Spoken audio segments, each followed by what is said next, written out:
Okay, well, like you can like talk about like all the special stuff that you're like so like good at and stuff. Okay. And then I'll like talk about lifting. Okay. We need to get serious here. We do need to get serious. I was thinking too, like people always say this relationship needs to get serious. Okay, I want a serious relationship. Yeah. But I don't. That just seems kind of silly to me. I don't want a serious relationship. You and Ben don't have a serious relationship. No, we do not. But we're seriously committed. That's the difference. Okay. Well, then we're just missing the ly at the end of that word. Because I don't want a serious relationship. That doesn't sound like much fun. Yeah. Well, it depends on your personality too. Make sure you're talking in front of the mic. Right.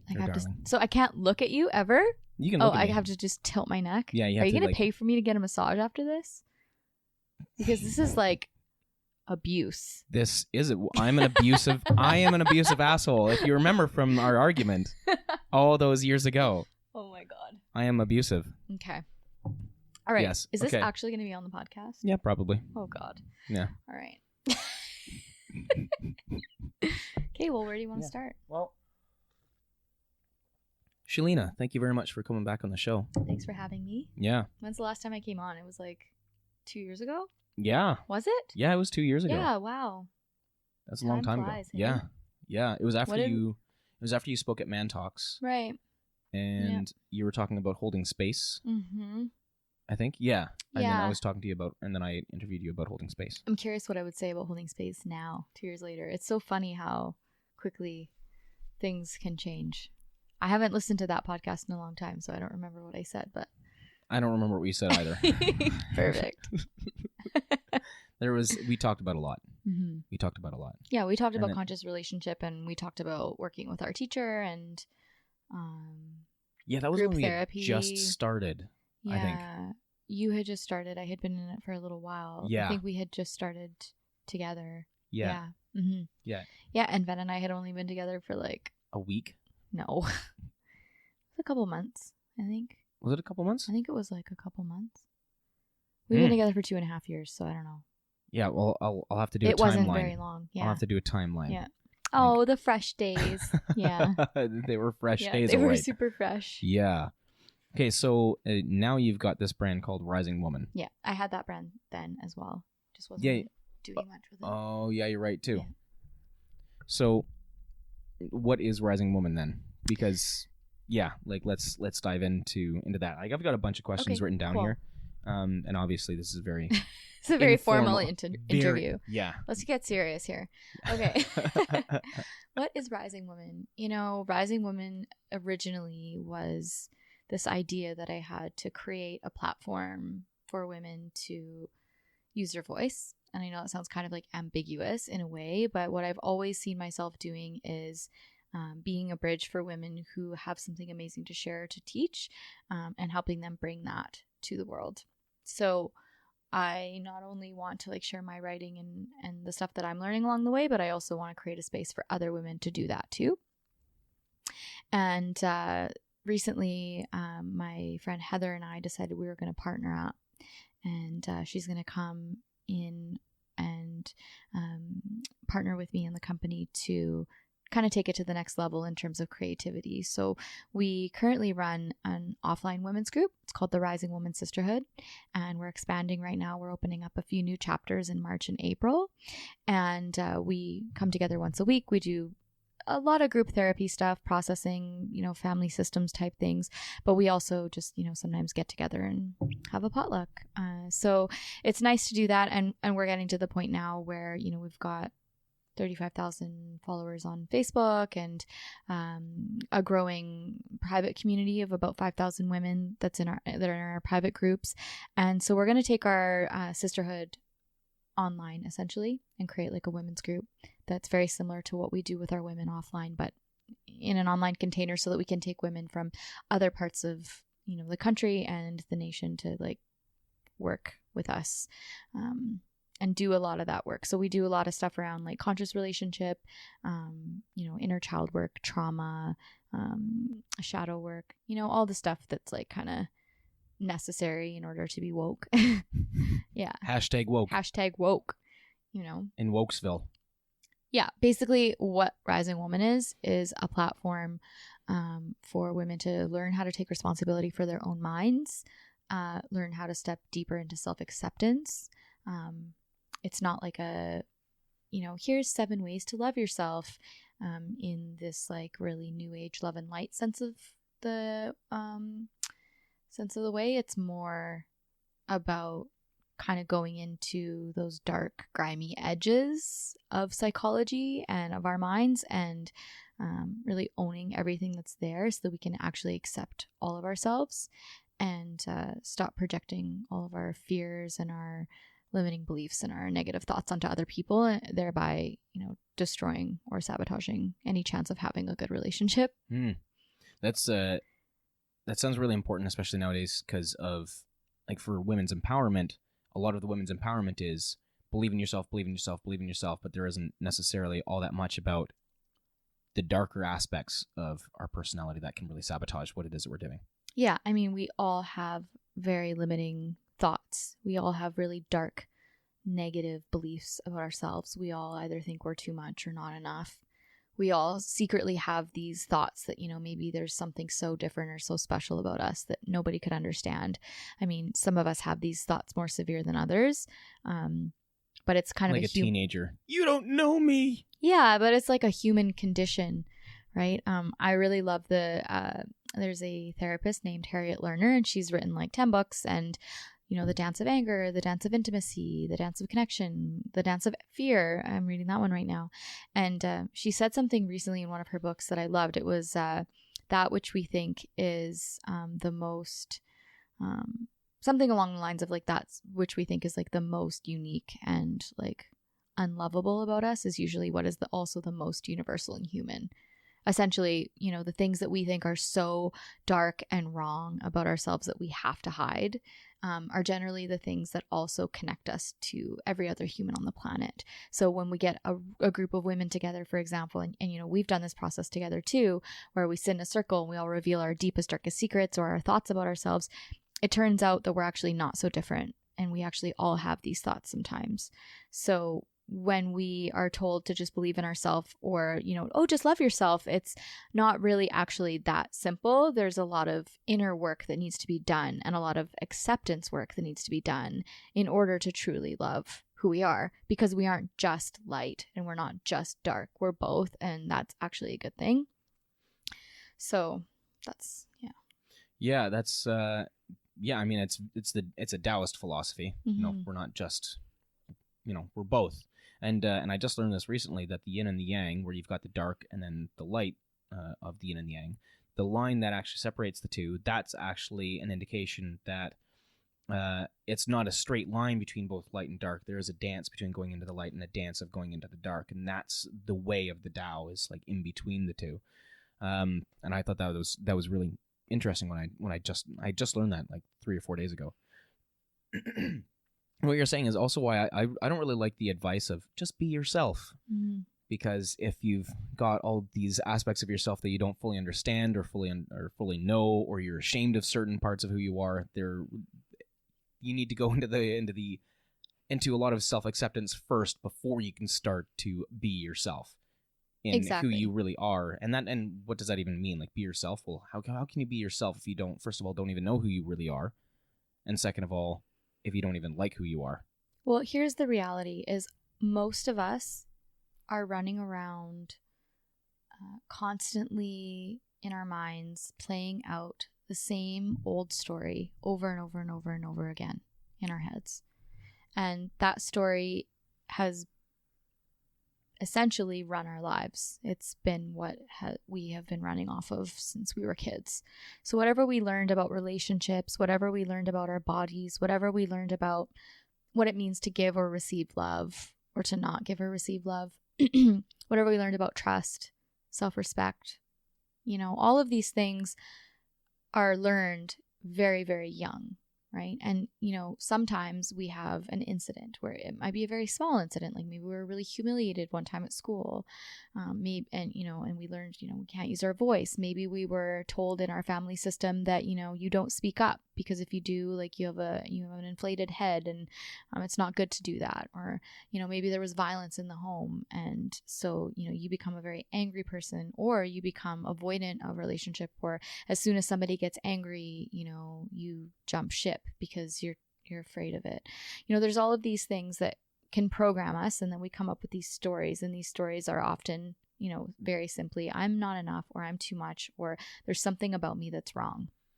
There's something about me that makes me not lovable. And then everywhere we go, we're looking for that. We're looking for that evidence. And so everything that happens, everything that occurs for us in relationship just becomes evidence. So we really have to understand what our stories are so that we can be in control a little bit of our minds and be responsible. So for example, one of the things that always comes up is people are like, oh, well, if it's not right in relationship, if they're not treating you right, like, you just leave, and there's like a lot of these like weird Instagram quotes where it's like very righteous, and it's all about like, treat me right or you're gone and blah, blah, blah. And I'm like, yeah, like, we definitely need to take a stand, all of us, every single human on the planet, to be, cared for and loved properly in relationship. And it really does come down to, okay, well, what is it about you that you don't like so much that causes you to keep, drawing in these people that are so rude or abusive or, harmful to you? Mm-hmm. Or, is there a part of you that cannot be satisfied no matter what you get? Are you going to find a way to, create distance in the relationship or start fights because you're afraid of getting too close because you don't want them to see who you really are, right? Like, we have all of these tricky ways of sabotaging relationship based on, our story. Yeah, or attracting people into your life that will prove to you that your belief about the world is right. You don't attract what you want, you attract who you are. Yeah. Yeah, there was a guy that I was talking to very, very briefly. He was complaining about women and some double standards that he sees in society, and I called him out on it. And maybe I wasn't the smoothest with how I was calling him out on it, but I basically just said that, well, no, you're selecting these women who are hurting you consistently. Mm-hmm. So yeah, sure, there's stuff that's not right about society, sure, but you happen to be selecting all of these women.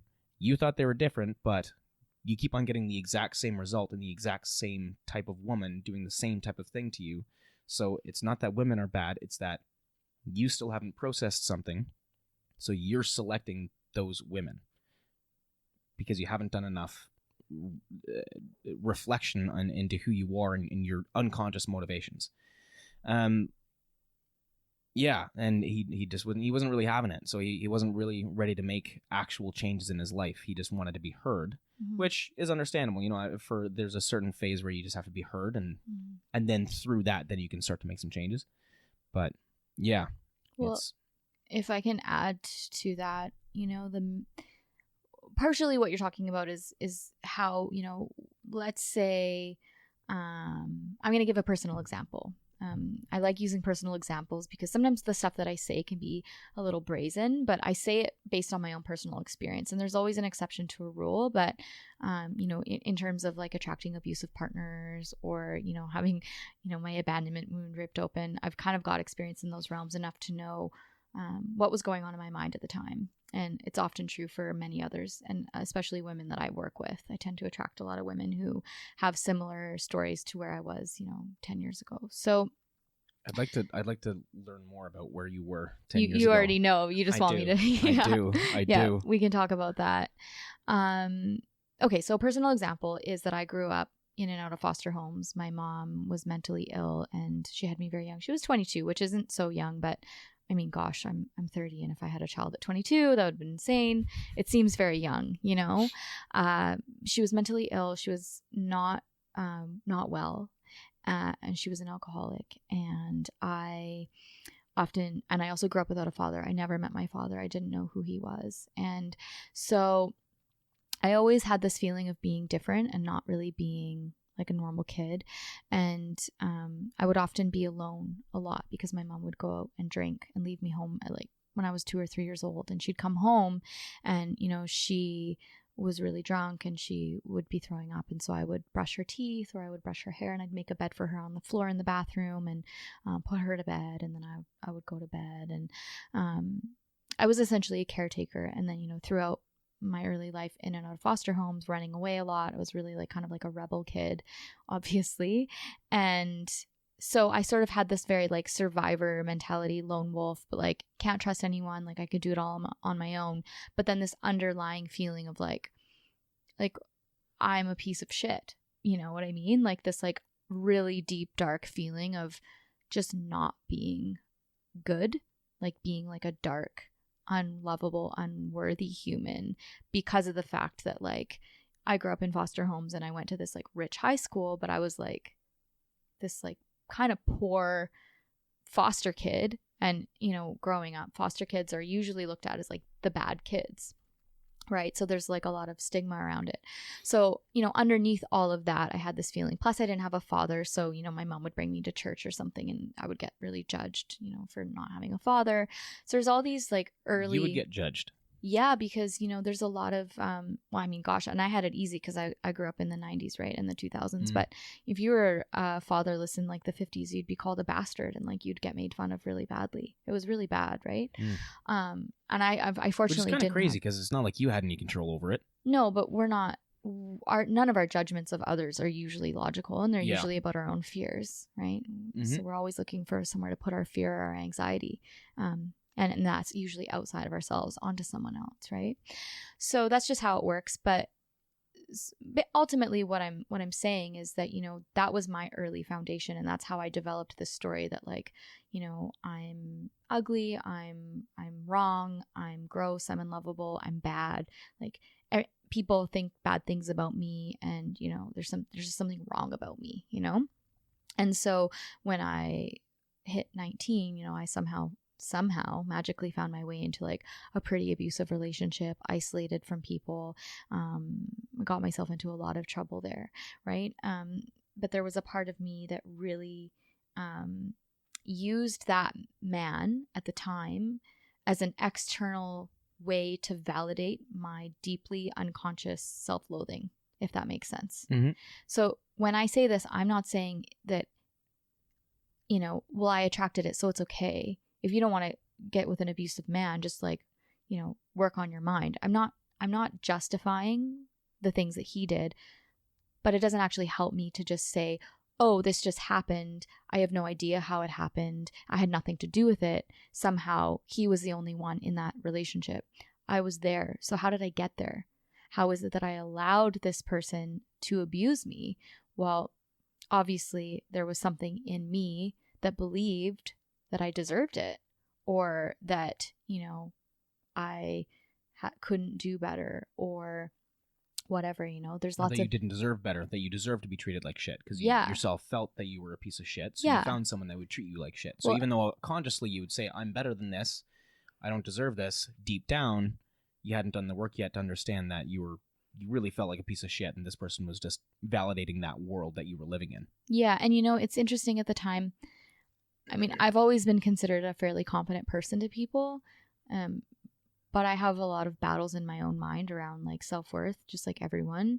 But you know, at the time, there was a part of me that really knew that I had attracted this, even at 19. I kind of knew that there was a part of me that was using him as validation for my own dark past.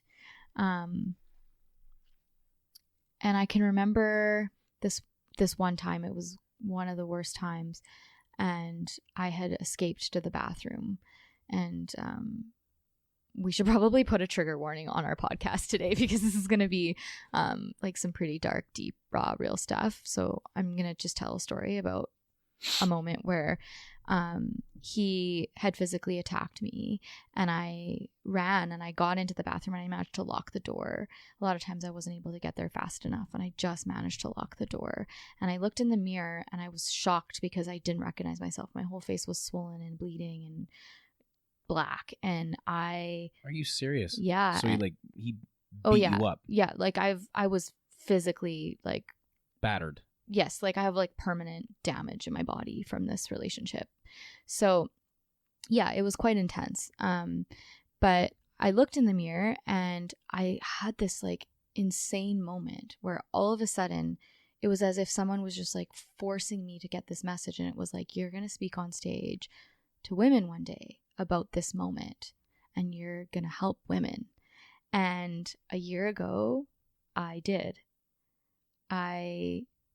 speak on stage to a group of like 65 women about that exact experience and about my past and about my childhood and how to move through that stuff so that we can really like have a healthy relationship to ourselves and have healthy relationships with others.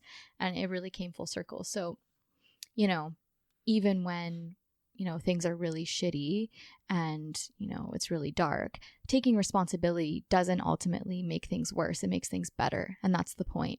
It's like, doesn't mean that somebody else's actions were right. It doesn't mean that anyone ever has a right to harm us, to hurt us, to abuse us. But if we simply stay in that space where like it's all their fault, I'm a victim, and that's where we end it, chances are we're not going to do the inner work to shift the pattern. So that's why I'm always like, let's move deeper into this. Like, let's look at our minds here. Let's take responsibility, even when that feels like the worst thing to do or the totally wrong thing to do. Let's just see what happens. And on the other side of responsibility is freedom, right? So that's why I do this work. In a nutshell. In a nutshell. It's a really big nutshell. Really freaking big nut. Couldn't fit that nutshell in here. Jesus. That was something that I didn't know because I knew about your history. Yeah. And there, I had actually thought, from the first story that you had said, you know, years ago, for some reason I had thought that you were like 12 years old and had been kidnapped by a much older man. No, That's what I thought. Yeah. Now I understand that. Yeah. That's not the case. Yeah. Okay, you were, and I guess an adult, a young adult, but you were an adult. Regardless, it doesn't make one worse or better than the other. It's still pretty heavy. So how did you end up getting out of that relationship then? Because a lot of people get stuck in those relationships. They don't know how to get out. Yeah. And you know, that's the interesting thing is as women, we have a bit of a different wiring, right? Like even, I can't remember which psychologist it was, but she was writing in her book that my friend sent me recently. She sent me a little clip of how as women, we're actually wired to hold on to our anger, not even process anger right away because we don't feel safe because we could be attacked. So we're actually wired to hold on to our anger until we're away from the person, if it's a man, and then process it or bring our anger up later. So for example, if, you know, I felt really threatened by you, I might retreat and you wouldn't even necessarily know that I'm that angry. And then a few days later, I might come to you and say I'm angry, right? And you're like, well, why are you doing if you're capable of speaking and saying, hey, I'm angry instead. And I think that's also a large reason why a lot of guys end up losing a lot of women because they made them feel unsafe or whatever. And like, what happened? Like, why did she just completely ghost? She didn't necessarily feel safe. Exactly. And so I guess what I'm trying to explain is the ways that you know, our response is often to freeze or to stay, and because we have different primal wiring, our brains can change with abuse. So, you know, I stayed in that relationship only a year, and you know, I work with women who stayed in abusive marriages for 10 plus years, right? Some are still in them, some never leave. I fortunately only lasted a year, and then I went on this other crazy journey with these people that I met through business, and they recruited me to like do some crazy venture in the business space, which turned out to be this like total gong show, but it was like a way out for me. And then I ended up sort of being like hijacked by this guy. Like he took me, I was asked to fly to some place with them to help them out with some business venture. And then after we left, I wanted to go home, and he didn't actually like let me go home. Is this the first guy? No, this is the second guy. Second guy. So I actually got out of. That's what's crazy is this was like a weird 2 years of my life, where I went from an abusive relationship to like basically being held captive by this like man who was like 4 times my size, and he wouldn't. That's not that hard, Sheleana. I know. Well, he was like 6'4". I'm like 4'10", right? Are you 4'10"? Probably. Yeah. I'm little. Yeah. Fun sized. Yeah. So we essentially broke up by me being. Sorry, I've got this cough that doesn't seem to want to go away.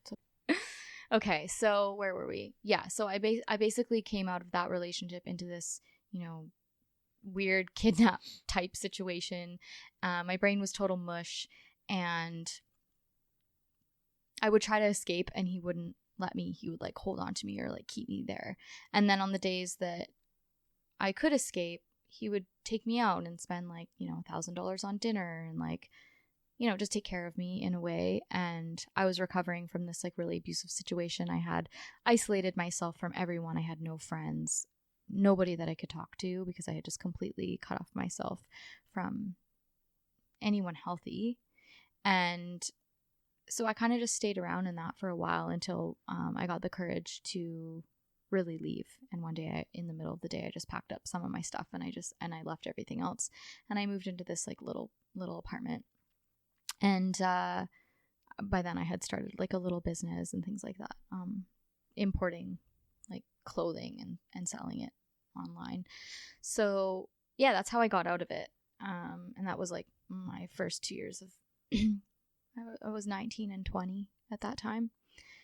It's a really weird story that, it doesn't exactly make a whole lot of sense looking back. But the more that I learn about abuse and the way that the brain changes with abuse, it helps me be more compassionate and understanding, because there's a lot of judgment around like, well, why do they stay? Like, why do they stay? They must just like it, And we say these really harsh, rude things, but we also have a lot of judgments about people with addiction. Like, oh, they just don't want to quit, and they're just assholes, or, they just don't have morals. So we have a lot of judgments about people with trauma, but the reality is that the brain changes, so we have to keep all of that stuff in mind too, right? Yeah. Well, I mean, you're certainly not the type of person now that would end up staying in an abusive relationship. No, and the reality is I am also not the type of woman who would likely find herself in an abusive relationship in the first place, and that's because I know the signs.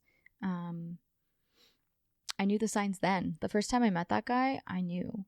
And I remember the first night I ever spent at his house, I literally had this voice come to me, and it was like, this guy is going to hit you one day.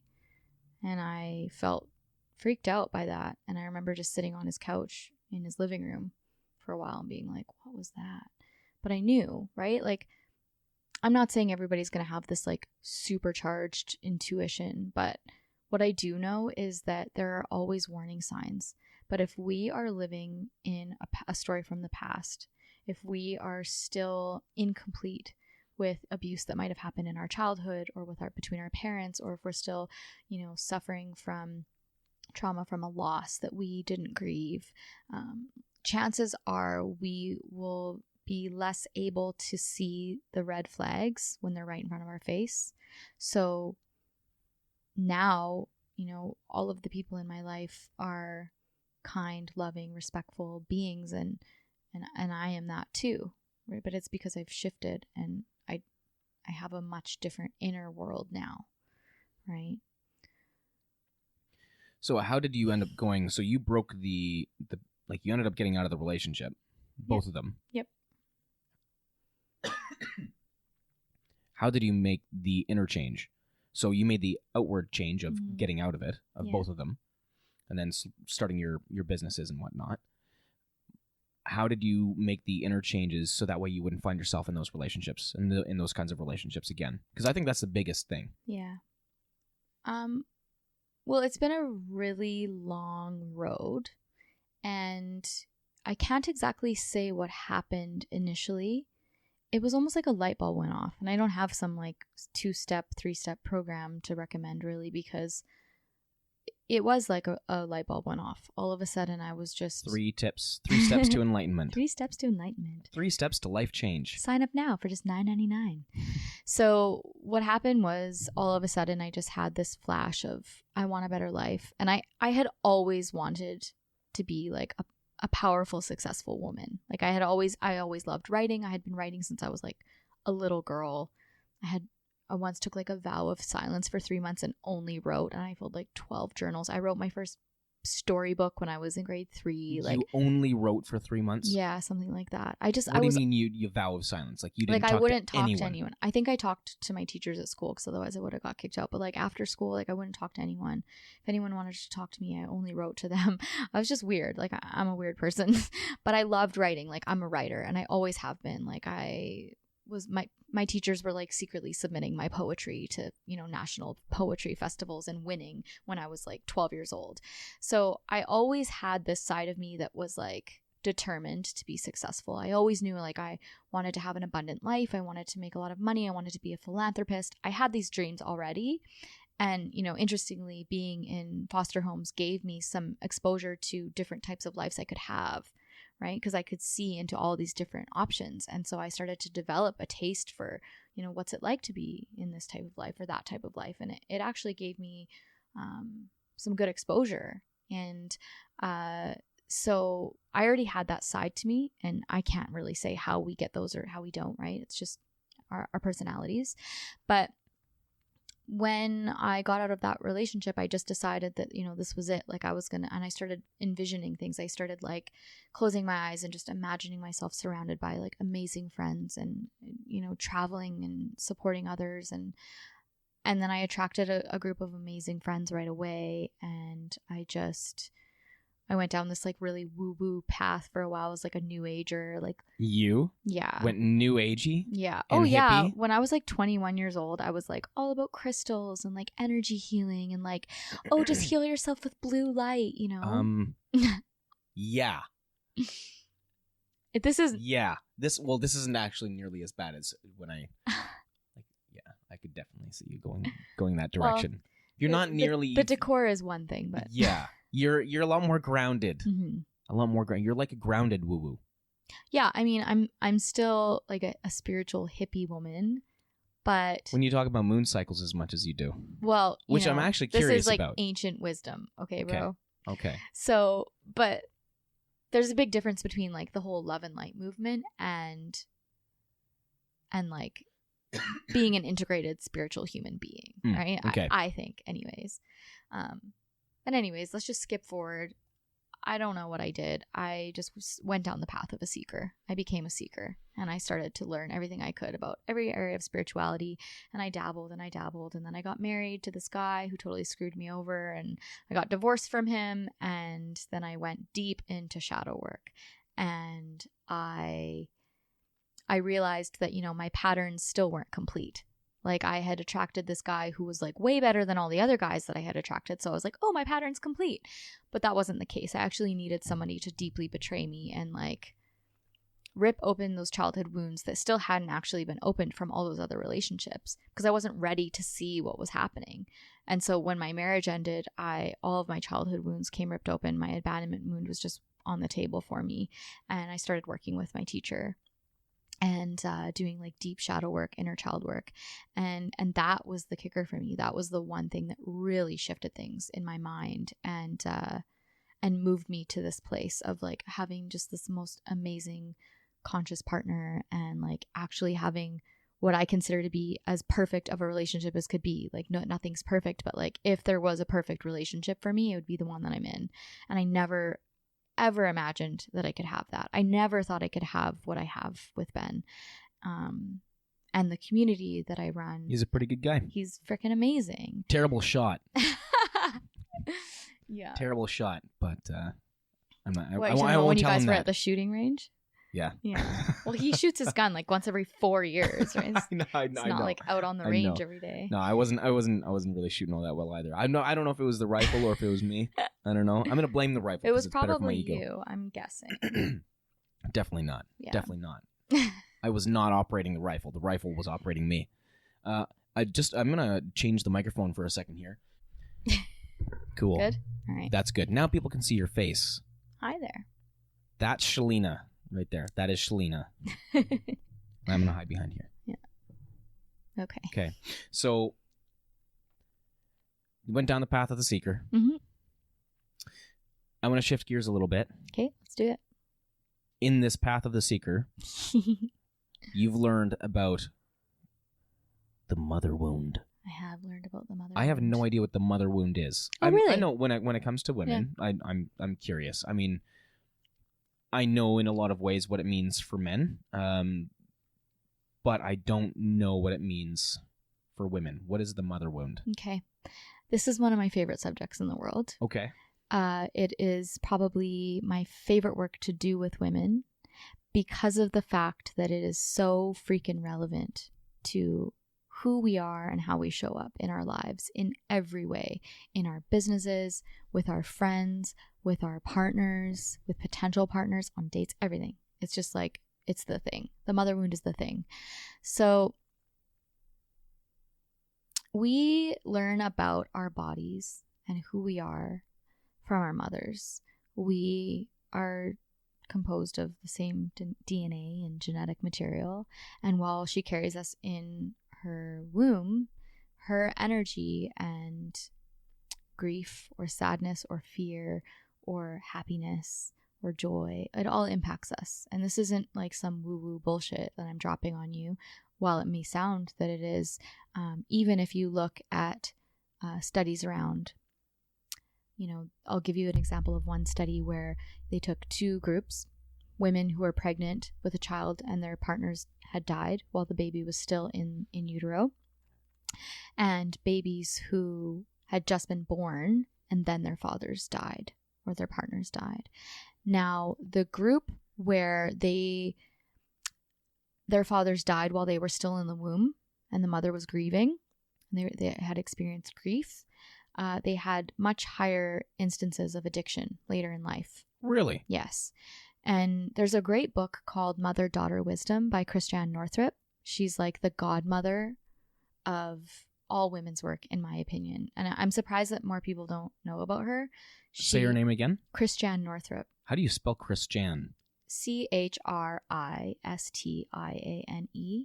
Northrop. Oh. Northrrup. Okay.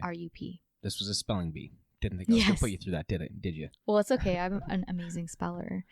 So she's awesome. She wrote a lot of books. They're like 100,000 pages long. I'm exaggerating, but they're huge. And Mother-Daughter Wisdom, she talks a lot about how like everything from like, we're just like bathed in her chemicals. So how our mothers think, feel about their bodies is often how we will feel about our bodies, not only from just being carried in womb, but also from growing up with her. So if we grow up with a mother who, thinks sex is dirty and wrong, we might carry a lot of sexual shame. If we grew up with a mother who always constantly looked at herself and said, I'm such a fucking ugly sack of shit, it's going to be really hard to look in the mirror and think that we're beautiful, especially if we look like our mothers, right? And we learn that's how to talk to ourselves. I'll give you an example. My mom always like talked about how if I was tall, I would be beautiful, and I'm really tiny. So then my whole life, I like always feel like I would be beautiful if I was tall, and like this is something I still deal with, right? Because it's like so deeply ingrained into me. So people say, "Oh, you're so beautiful," and I'm like, well, thanks, but there's this thing in my mind that's like deeply embedded there. If I was tall, then I'd be really beautiful. Yeah, if I was tall, I would be beautiful, but I'm not. So I'm just like, I'm halfway to beautiful. I could be beautiful, but I'm not. That kind of thing, right? It's like such a deep belief, and this is a common theme, right, for women is like, we might think, oh, well, my relationship with my mom is great. Like, I don't have any anger at my mom. But then when we do deeper work and we're really ready to look at it, it's like, okay, well, let's say your mom was, grew up with a domineering father. or sorry, your father was domineering, right? So her husband was domineering. And, you know, your father always, you know, called the shots. Maybe he was a bit of a dick. Maybe he was, you know, just rude and dismissive, even verbally abusive at times. And your mom just sort of kept quiet, never stood up for herself, always just submitted and just did whatever, right? So then later in life, we could be two things. We could either be like overly defensive because we're like, I'm not going to be like her. Or we could be just like that as well and have a really hard time speaking up for ourselves or using our voice and be really subconsciously pissed off at our mothers for not teaching us how to use our voice, right? Both of these are forms of the mother wound expressing itself. Does that make sense? Mm-hmm. So when we talk about the mother wound, it's not a way to blame our mothers for being shitty mothers, because every mother's greatest fear is that she's going to be a bad mother, right? And chances are we are never going to do it all right. It's never going to be perfect. We're human beings. And ultimately, there's nothing you can do that will have your child come out without any wounds or trauma, because we experience the world differently. However, when we look at the mother wound, it's actually about separating from her. So for example, in my work, what I learned to do was separate mother from woman. And that might sound really simple, but really they're archetypes, right? First, there's like this mother archetype who should have done this, should have done that, should have been there for me, should have cared for me, should have showed up, shouldn't have abandoned me, should have, right? But didn't. Therefore, what does that mean about me? Then there's this other archetype. I just call it just the woman archetype, right? It's like very basic to me, just a clear separation. Woman, young woman, didn't know what she was doing. She was scared. She was traumatized. She didn't know what love was. She had never received love. She had never received care. She was just doing her best. She was terrified. She was alone, right? I can have a lot more compassion for that woman when she doesn't owe me anything. So when I separate those two archetypes, then all of a sudden I'm like, oh, and also I am not my mother. So in order to separate from my mother, I actually have to look at all of the ways that I am like her first. So first, I have to look at all of the things about me that are like my mother, the things that I hate the most, the things that I do and that I say or that I feel or that I believe that my mother also feels, says, does, believes, and accept those things so that I can move on from that story, so that new patterns can emerge and that new stories can be created, right? Or so that I could just see clearly. So that's why we do mother work. It's not even so that we can like find somebody to blame. In fact, when we do mother work, our relationship with our mother gets so much better. I could hardly be in a room with my mother before. I mean, she lives in a different province. But when I would visit her, like just the touch, just if she would just touch me, it was like electric, Ryan. Like I couldn't handle her touching me. I couldn't hug her. I had so much suppressed anger at her. And, you know, the last few times that I visited my mom, I've like cuddled her to sleep, just taken care of her, put her to bed, and like felt so much love for her because I healed that part of myself and I don't need anything from her anymore.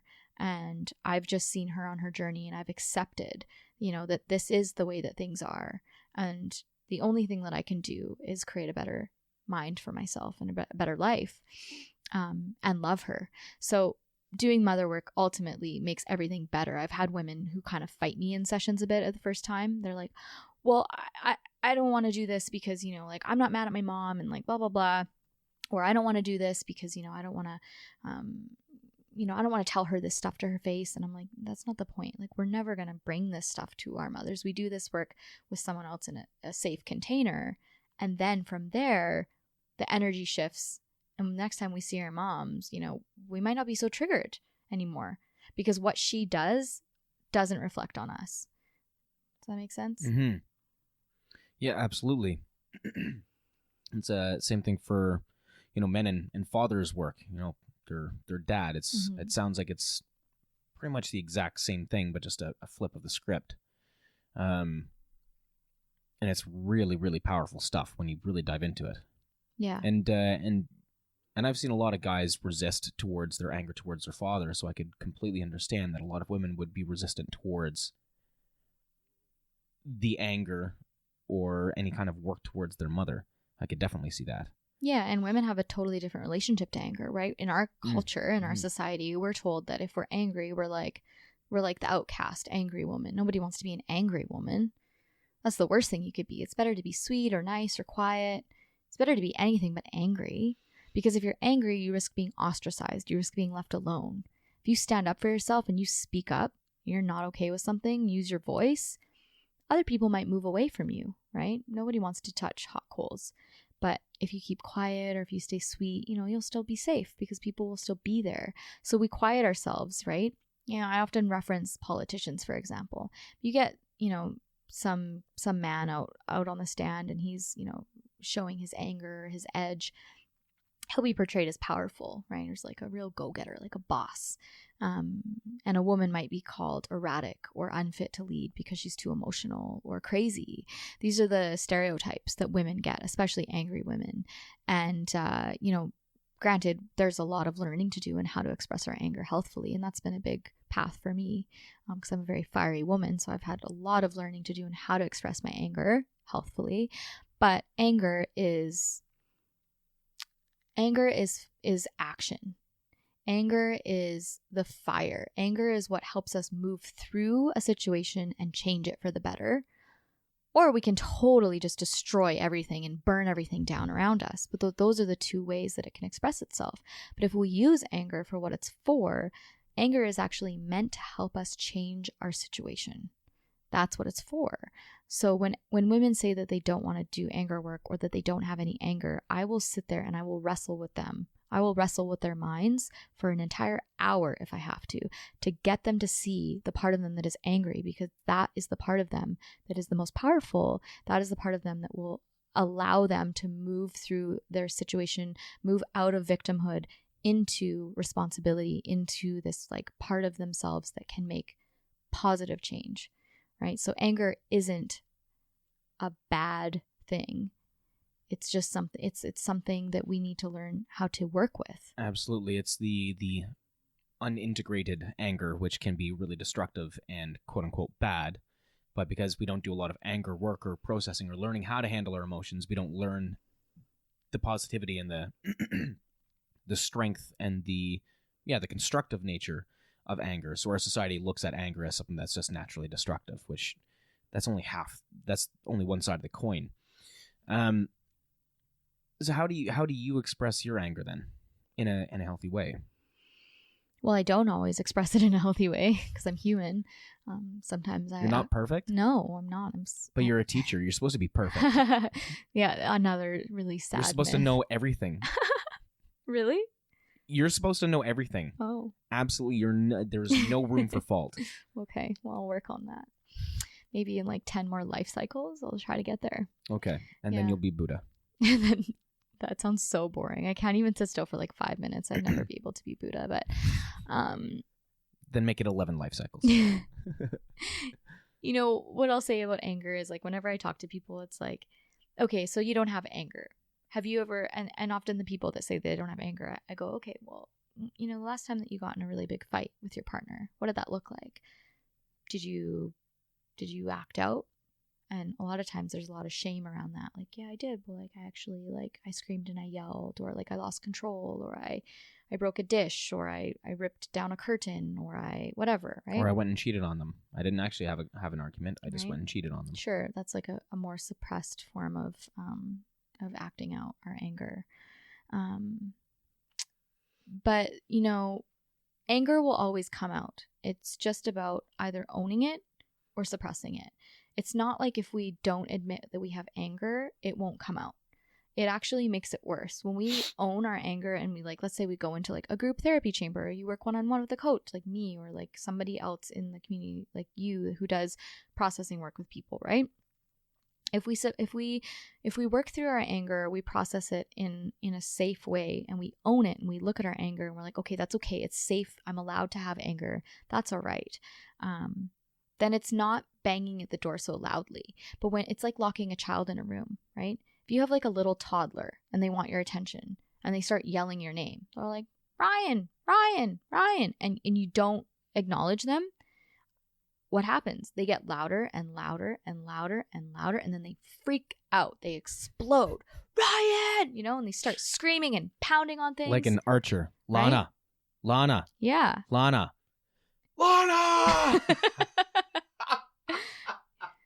But that's like our anger. Imagine our anger is like a little cartoon kid, right? It's just asking to be seen. It's asking to be felt and to be expressed and to be acknowledged as okay. It's okay to be there. But when we tuck it away, what happens? It gets louder. It gets knocking at the door. It builds and builds and builds, and then it freaking explodes, and we lose control, right? So in one sense, when we do anger work, we have control because we are owning it, and we are able to use our anger as action. It's a vehicle for us. Or we could say, oh no, I don't have anger and I'm not interested in looking at that. I'm not an angry person at all. I don't have any anger. I think angry people have issues, and like I'm a very nice person only. And then, we get behind closed doors. There's someone we feel really safe with. Usually it's a very intimate partner because those are the people that trigger us the most. And then we frickin' lose it, right? And then we do crazy things. Or we start to develop unhealthy beliefs. Yes. Either about ourselves or other people or other groups of people. That ends up happening too. Yeah, right? So those are the two ways that it can be expressed. In terms of, expressing anger, something that I have learned is that, it's not always going to come out perfect. And sometimes, just like saying how pissed off you are can really help. I have learned also over the years that like actually like moving the body, screaming into a pillow if that's something that feels good for you, or hitting a pillow, that can really help. Something that my partner and I do actually when we're really getting into drunk bar fights. Never do that. No, don't do that. One thing that my partner and I do sometimes, not always, like sometimes we have like a fight where we're like actually both of us are pissed off and he shuts down and like doesn't want to talk to me, and I'll usually just go into the other room and cry or something, right? But sometimes when we're fighting and we catch ourselves, we've had moments where like I just throw him on the bed and I throw a pillow on his face, and then both of us just scream fuck you into the pillow a couple times until the energy has moved, and then we come out laughing. I only suggest this to people if you're like in the work, like both of you have a really strong sense of self in the sense that like neither one of you is at risk of losing control. You understand that you're not actually swearing at the person, you're just like moving energy. If you don't have somebody who's like walking you through or guiding you through this process, I actually don't recommend it. But something you could try is just sitting in front of each other with a pillow, each of you in your hands, right? Looking at each other and just screaming fuck you at each other into a pillow. And then just breathe. That can help. It sounds funny, but it just moves the energy. And then you kind of get into the state where you're like, well, that's really silly, right? Yeah. Yeah, those exercises, when I've done them, have been extremely, extremely powerful. Mm-hmm. And it's funny that, like, I'm actually having our teacher on the show later this month to talk about anger, to really dive into this. Because I think, a lot of people, I'm seeing comments online and in conversation where people are being insulting or in a lot of ways destructive, and then I've called them out on it, and then I'm being told that I'm spiritually bypassing anger. I'm like, well, no, you can use anger in a constructive way. These are typically people that haven't really done a lot of anger work.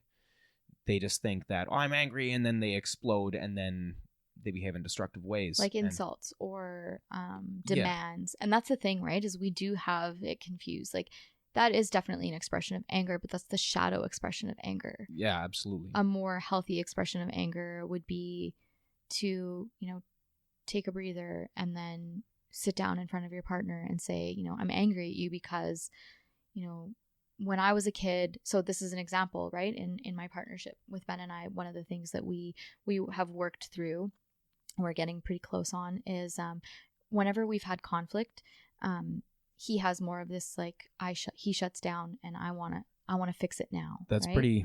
pretty common with a lot of men. I mean, I've had someone on the show and she explained that typically when men are getting upset or getting angry, their heart rates elevate, and it gets up around, once it gets to around 100 beats per minute, then men no longer can actually process words. There are thoughts, but they literally cannot, well, not they, because I'm also a man, so we literally cannot say anything. And it's not that we don't want to, it's that we're just riding out the wave, and we cannot put our thoughts into words. And I've experienced this on so many occasions, and then I'll say something and I'll sound like an idiot, which then makes me even more angry, and then also embarrassed, because I'm saying 4 things all at once, and it comes out discombobulated, and it's just crazy. So it's just easier to just not say anything. Whereas with women, she was a doctor. Well, she is a doctor, and she said that women can experience anger, like fierce anger, but their heart rates will still be bouncing at around 72, 75 beats per minute. So they can still express it. Like, it's like not a duck on water, because they're going nuts on the outside as well, but they're able to maintain that neutrality for heart rate or whatever, so they can actually express that anger. So the stonewalling thing isn't something that a guy's trying to do. It's that he literally cannot actually express himself emotionally in those moments. Yeah, I mean, there's a variety of factors. There's the fact that, like, a lot of men, one of their main fears is of being controlled by women, which stems back to them being controlled by their mothers.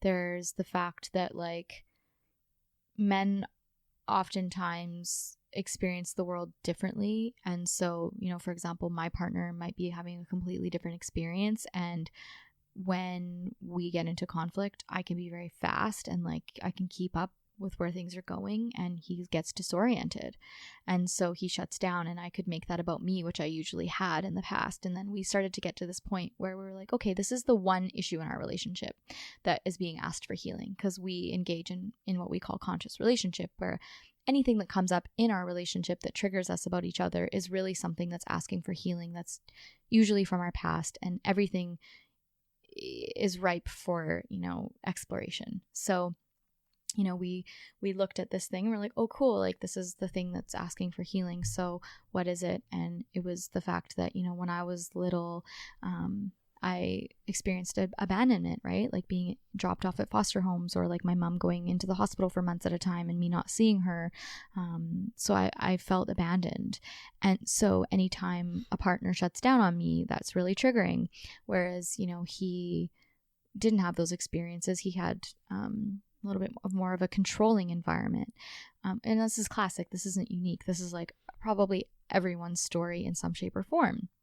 It's just classic anxious avoidant patterns, right? And so what used to happen is I would make it about me, but then I started using it as a way for me to learn how to self-soothe, and get more comfortable with not needing somebody else to help make me feel better, right? Not needing him to do anything for me to move through my own emotions. And then deeper than that, for him to learn how to stay in the game. But, you know, this last time we had a fight like a couple of months ago, and he shut down, and it was over something so stupid. I don't even really remember what it was about. We were just triggering each other that night for some reason. And he shut down on me, and then I went to bed, and we slept in a separate room in our house for the night. And he went to work, and the whole day I was like thinking he was like going to break up with me, and I was just like in catastrophe land, and he was just like not at all. But that's how my mind works. That's when my abandonment wound is activated, then my mind is like, oh, you know, he doesn't love me, he's leaving me, all of these things, even though, you know, he's the most committed person ever. It's like, that's not going to happen. But that's what my mind does, right? And so when he came home and we had this process around it, at first we kind of started in our clearing. You know, it's you sit in front of each other and each person takes time to share. And it usually starts out when we're resolving conflict with a little bit of blaming, and like it's not totally clear yet, so we're not really fully responsible. And by the end of it, what happened was I began sharing, you know, all of my fears, and ultimately what happened was deeper than my fear of him shutting down or leaving me, was this fear that I'm not good enough, that I'm not lovable, or that, like, why would he want to be with me? And, you know, that brought us both to tears, and we ended up really moving into our hearts together. And like, you know, we don't fight very often, but when we do, we have these like epic moments where we really start to see what's beyond those things, and then it shifts and the pattern doesn't continued quite the same. It's like every time it happens, we like chip away deeper at something until we get to this more liberated place within ourselves. And so it's actually been really healing for me to have those conflicts where he does shut down, because I learn about my own inner child and what she needs. I continuously learn that he isn't going anywhere and that he's never thinking of going anywhere, and that's my own stuff. But I also learn, as a woman, I learned how powerful I am. Like, you know, when you were explaining, like, you know, as a man, your heart rate rises and you feel, you know, bewildered, right? When he was explaining his side of things to me and what he was experiencing, he actually wrote things down to share in our clearing. And I was like, oh my gosh. I do things like that. Yeah, right? And when he did that, I really dropped into my heart, because I was like, oh my God, like, this guy needed to write stuff down to have a clearing with me. Like, and he explained how, you know, he could barely keep up to me, and he didn't really know what the hell was going on, you know, 10 minutes into an argument. And so when he shut down on me, I got more anxious and I leaned in harder, and I was like, no, blah, blah, blah. Or I would say some blamey things to him to try to get him to pay attention to me, because I felt like he had the power in that situation because he was shutting down. So of course he had all the power. And reality is, you don't want to have a power dynamic in your relationship at all. But when conflict arises, it's our egos that are at play, not our hearts. So in those moments, it is our egos that are coming out, and we're all about power and survival, right? So in that moment, I realized that I had so much power that I didn't recognize, and I wasn't yielding it responsibly. And I wasn't honoring his experience. Like, I was just thinking, this guy isn't giving me what I want right now. I'm mad. I want it. Like, I'm feeling anxious. I need him to soothe me. Like, I need him to like fix this problem with me so that I can feel better. Not really thinking about the fact that like he's confused, he's freaked out, he doesn't know what to do, and he doesn't want to fail. He already feels like he fucked up. So that really shifts things too, right? Is like realizing how different we respond to conflict, how different our experience is. And in your mind, you had thought you'd seen that you saw him having all the power in that situation. Because he was withholding from me, so that's what I thought. Yeah. But that wasn't true. Yeah, and then in his mind, he was also feeling like, I'm being overpowered here. Yeah. She's got all the power. Yes. So we were both playing with, like, our egos were just activated, right? And this is the classic thing that happens in relationship. The problem is not that couples fight or that egos get activated every once in a while or that we get triggered, because like I just said, like those are some of our most healing moments. Like, these are the ways that we begin to transcend these wounds and like bring our inner children forth for each other and like cry together and work through it, and then move on and evolve into a different way of being in relationship with each other. But the problem is that a lot of couples get stuck in that initial rut of projection. Like, you give me something now to make me feel better because that's what you're here for. You're here to make me feel better. You're here to change. You're here to, you know, make my experience better or make me feel a certain way. And when you don't, I'm going to respond in whatever way I respond, right? It could be by withdrawing, or it could be by getting anxious. It could be by like, you know, acting out or sabotaging the relationship or being abusive or verbally or whatever. There's all sorts of ways we react to it. But when we're in a partnership and we look at another person as like someone who's there to do something for us, you know, our teacher often references the battery, like where it's just energy between each other rather than two people in like a garden to take care of. That's the issue. And like, when you just keep running on these same stupid fights over and over and over again, you never look at what's actually going on inside of you, then you're just going to end up either breaking up or fighting for the rest of your life, or jumping from one person to the next thinking that it's just the person that's the problem and it's not actually you, when in reality, it's definitely you, right? Yeah. You're done. Okay. I wasn't sure. I'm just like staring at you now. Yeah, now we've done a lot of staring before. I can't look at you and think at the same time. Why? I can't do this. I can't really do that with anyone. Oh. Yeah. Okay. I can't look at someone and then think about what it is that I'm going to say. I have to look away. Okay, go for it. Look away. Yeah. Did I cover everything you had written? You didn't. I didn't even, like, that was No. Well, I didn't even write, like, I had other stuff, but I knew I wasn't really too concerned with having conversation with you because I knew that it was going to go in a very productive direction. Yeah. So I wasn't tied to the questions that I had. Mm-hmm. I really wanted to get into women's work and what it is that you do. Mm. And that's exactly what we've done. Yeah, totally. So you've shared where you've come from, all the shit that you dealt with growing up, the changes that you've gone through, and now how you engage in relationship. And predominantly, and that's essentially what it is that you teach in your women's groups, is to help women engage in relationship in a healthier way. And so you've just gone through how you've gone through that process yourself. Yeah. Which I think is really powerful, especially considering your background.